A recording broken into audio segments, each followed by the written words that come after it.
Good morning and welcome to Namaste today, a spiritual way to begin your day. I'm your heartfelt host and the sensei to serious joy, Christopher Witecki. This audio blogcast is for Wednesday, May 24th, 2017. Welcome back, my friend and earthly neighbor. Namaste. We are on countdown to a new moon, which will hit tomorrow morning. And I argue this is a quantum new moon for a mind-blowing change in your life. The only problem is, what's that mind-blowing change? In today's Zodiac Weather, I'll talk about the planets and what today will unfold. And then later in your tea time, it's time to give you a little healthy reminder to hope for the best. But first, let's take a look at today's moods and your Zodiac Weather. This Zodiac Weather is for Wednesday, May 24th, 2017. And my global forecast for planet Earth is sunny and growing today with a chance of some growing pains. Step 3 rules the day, but Step 4 concludes the night. And a moon in Taurus manifests along the way. Let's take a look at the planets. As we wake up, Step 3 Gemini rules the day, which means it's a day of expansion and learning. Step 3 is Jupiter, our own expansion of our consciousness, and Gemini is mind, and so I'm predicting an expansion of our mind today. But I'm led to believe that there's some sort of quantum realization right around the collar, or right around the corner, for two reasons. One reason is because we have a new moon tomorrow morning at Step 4. So the universe is literally getting some sort of new breakdown or breakthrough as our seed of thought. Pretty powerful. I have very rarely seen a new moon at Step 4. So whatever conclusion or realization you come to in the next 24 hours, the universe seems to think it's very important. The other interesting thing about this particular new moon is in my own psychic spidey senses, I actually can't see past this new moon. Usually I can see precisely what the new moon is doing, but this one has like a weird dark cloud around it I can't see. The universe is literally at least telling me there's some sort of surprise in store. Now, it's likely we might have a surprise on a worldwide level or a communication level. Thank God President Trump is off touring religions right now, right? So I don't predict anything major, but it might be something from the outside world that really opens our eyes. But looking at the planets, it's most likely a realization about yourself. I'm personally hoping it's one of those realizations where it's like, oh my God, I totally get it. And I see why I didn't get it before. And oh, wow, the whole world is just so different now. That's what I'm hoping for. You know what I mean? But looking at the planets, we have two planets in particular that really are kind of telling the story. One is Venus at Step 18 Aries. And 18 is a commitment. And that commitment is happening today. So today, there is some sort of commitment that you're opening up to with yourself, about yourself, Aries. And 18 really is a commitment with yourself and about yourself. Even though you may be committing to doing something outside yourself, you're really committing yourself to getting your ass off the couch to go do it, really, right? So there's some sort of inner commitment today. That's one of the clues, that there's a decision to be a new self. The other clue is our ego, which is Mars at Step 22. Now, Step 22 is a quantum step, and I find this fascinating. Our ego is pushing on the high levels of quantum, which is 22. And so, really, the breakthrough at the high 22 will likely lead to the breakthrough at the low 4 in the next 24 hours.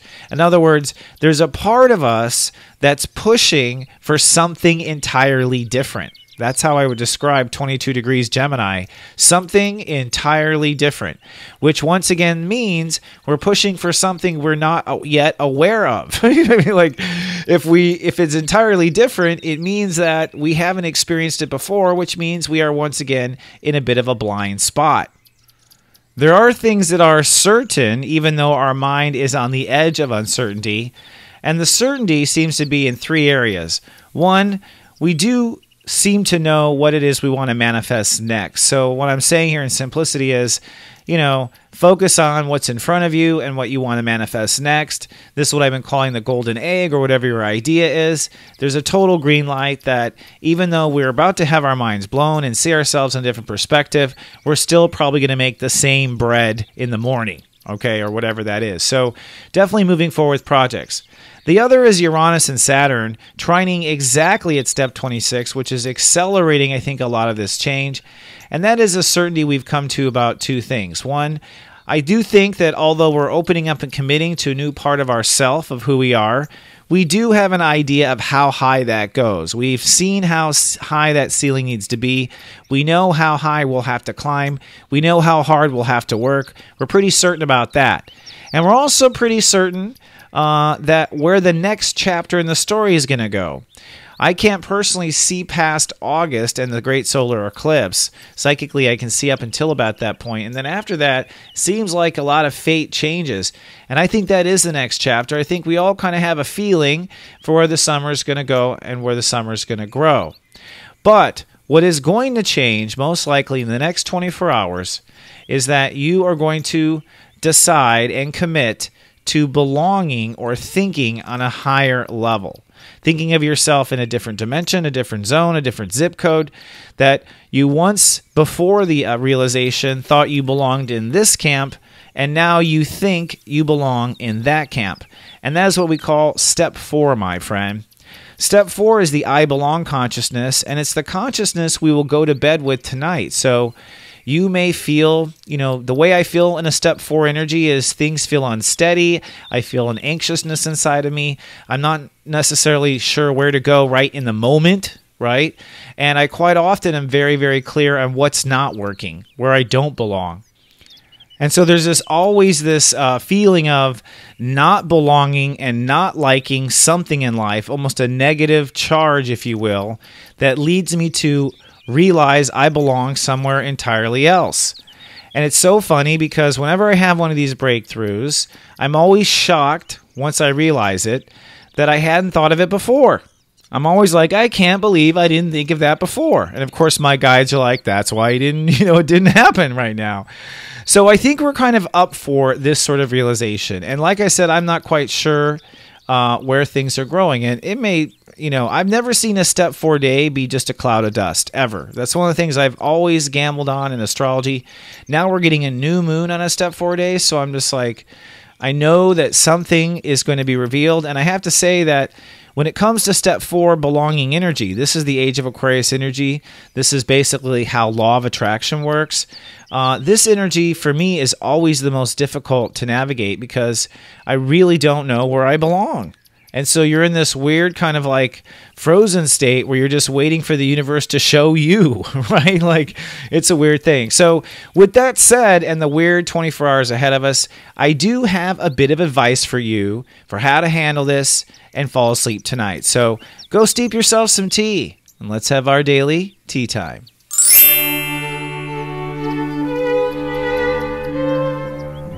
Hello, my friend, and welcome to our tea time. Today's tea time topic is hope versus fear. Now, if you've been listening to my audio broadcast long enough, you probably know I brought this topic up back in November. I talked about the human race basically has two paths to choose right now. And I described that as we are going to Sagittarius, we are beginning the story we were born to live. And I talked about the fact that there's really two schools on Earth, or two sides of this next collide. And the sides begin in the simplest form of fear and hope. There are people out there who are playing their spiritual football game based on fear, and there are people out there basing it on hope. Now, I say hope because when you're at the bottom, when you're really feeling like the world's on top of you and you don't know where things are going, all you have at that stage is hope. You hope to hell things work out, right? And you have to hope. But that's really my point here, because I believe that at this moment, as we are changing our mind, as the sun is in Gemini, which is the opposite sign of Sagittarius, we're literally 6 months from the point at which we started this journey. And at that journey, when President Trump was elected and everyone kind of freaked out, I said, hey, we've got to start the story as either fear or hope. Which is it going to be? And I think many people up until now have chosen hope. All right. Many people that listen to me anyways. I think a lot of people have fallen out of the fear, but they don't have hope either. But at this moment, as the sun opposes Saturn this coming month, and as we have this new moon in the next 24 hours, we're basically revisited by Spirit asking the same question. It says, okay, it's been 6 months so far since we began this journey of fear versus hope. Not sure what you have chosen the last 6 months, but what say you now? And we're kind of being asked to answer this at this blind moment. I think this new moon at step 4, this breakdown, breakthrough new moon, it's kind of a blind new moon. In other words, we're not fully aware of where we're being brought to at all. The only thing we can be on the side of is, once again, that same old coin. On the one side, fear. On the other side, hope. Now, in its simplicity, what this means is what you be in the new moon is what comes. Okay, a new moon is the most fertile time of the month. And because this is a blind new moon and we can't really see around it, we're once again kind of brought to our knees with two choices. Either we're going to live in fear in this next 24 hours, or we're going to live in hope. And of course, Sensei says, go with hope. Okay. Now, we don't really want to stop at hope, but sometimes that's where we are. So in all of your things in the next 24 hours, before you go to bed tonight, instead of worrying and having fear, in other words, instead of yourself going over like, oh, well, I have the money. Oh, well, this will happen. That's all fear-based and afraid of not having, which is the core fear there. Instead, make the inner dialogue hope. Okay? I hope this works out. I hope this works out this way. I hope this works out that way. I hope that I get this. I hope that I get that. And the more you let your heart really hope, okay, where your heart gets excited, and you hold back your mind and the other parts of yourself that want to rain on your parade and tell you like it is and show you the statistics, those part of you, that's got to go away during this time. You've got to literally just live in that hope for the best and hold that note and protect that note. To me, that's the best way to handle this new moon. Now, the truth is, I think in the metaphysics, by being hopeful, what you will law of attract is more reasons to be hopeful. All right? You won't necessarily bring in what you want, but you'll still be hopeful. At some point, hopeful does get upgraded, okay, from the fear versus hope scenario. After having hope and buying into hope over time, you begin to have faith. You begin to see over time that your hope plays out. And instead of a moment like this of having hope, you begin to have faith. Once you begin to have faith, you really begin to law of attract situations that are good for you. But again, we have no proof. We're just being faithful at the fertile moment in the universe versus being fearful. Just by being faithful at that time, I think you bring faithful situations in. I really do.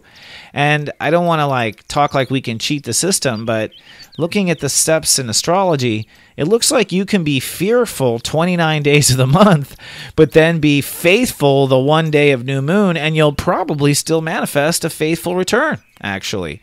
So this is a great time of faith.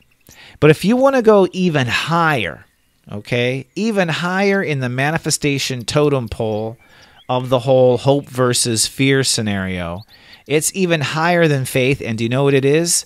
It's gratitude. So the highest note that you can hold in this step 4 new moon is I am grateful for what is about to come. I am grateful that it's going to be a blast. I'm grateful it's going to be everywhere my heart belongs. I am so grateful. And if you can hold that gratitude note, I would bet you're going to receive whatever you're grateful for. In fact, please comment in our Namaste Today Club when you manifest these things. I want to hear about people's manifestation miracles because we're at a really good, interesting spot here. Now, I said it before and I'll say it again. I think this is a blind new moon. I think the universe has some sort of interesting, provocative surprise in store for us. I think the surprise is something about ourselves deep in within us. And I think that no matter what we are hopeful, faithful, or grateful for, it's going to be a surprise. Okay, it's going to be something that we did not consider. And it could be wrong, but looking at the planets, seems how it is adding up. There's a lot of electric transdimensional energy. Here's one more little point of interest I'll leave you with, and that is when we have the full moon, which will be 2 weeks from tomorrow, basically, about 2 weeks from tomorrow. At the time of the full moon, all right, we will be actually manifesting. It's a step 18 full moon, but it's also a full moon where Mercury will be at this new moon place, step 4. So the full moon incorporates whatever this realization is in the next 24 hours. It really plays out in the step numbers and themes. So no matter what, and maybe it'll be that at the full moon, you're once again hopeful again. Like, here I am hopeful again. That's possible. But I do believe that when we're making a dimensional shift, the way to be clear about whether or not you're heading for your greatest good or you're heading for trouble is to manage your own inner expectations from fear to hope in a time like this. And you'll have to let me know, of course, how things turn out. I am, of course, very hopeful. I'm a very optimistic person. And although things look really, really bizarre and off right now in world politics and everything, I am very hopeful that God is all doing this and we're all heading towards greater joy. And I do feel that that is happening, and I'm hopeful it continues to happen. So I'm not predicting doom. In fact, I think what's happening is we're learning how to step out of it. All right, my friend. So grateful to be of soul service. So grateful that you show up each day. So grateful that you share my show with other people, your friends, and the people that you trust. And I will be grateful to serve you tomorrow once again. Until then, happy new moon to you. Go to sleep feeling grateful. Remember, I love you. And live, love, be. Live, love, be.